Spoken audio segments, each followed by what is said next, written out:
Informasi yang lain, Saudara Zulkifli, seorang pedagang pakan ternak bersyukur tahun ini bisa menunaikan haji mendampingi ibunya yang sudah lanjut usia. Dirinya mendaftar haji sejak 2018 lalu dalam program penggabungan mahram haji.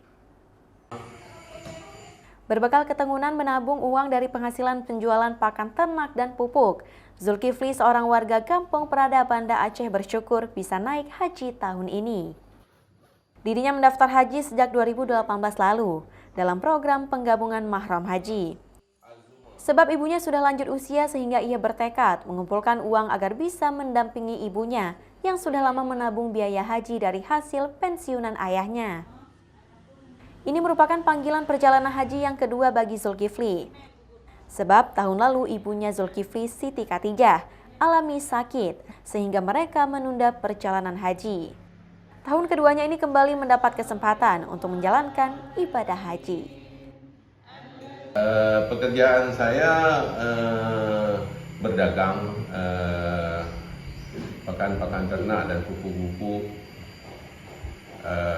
dari pagi sampai sore. Ya, saya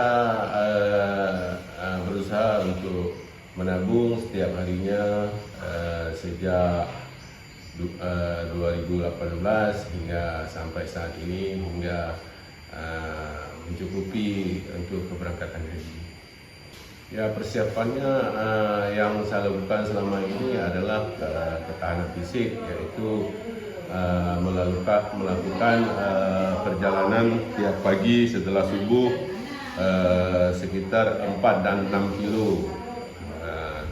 Dari segi medis, kami dibekali obat-obat dari Depak juga ada, dari kita sendiri juga telah mempersiapkan. Sebagai ketua regu, Zulkifli juga mempersiapkan diri seperti menjaga ketahanan fisik dengan rutin berolahraga. Tak lupa juga membawa obat-obatan pribadi serta makanan khas Aceh untuk bekal di sana.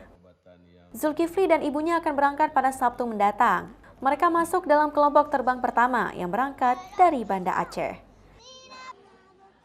Nova Misdayanti, Kompas TV, Banda Aceh.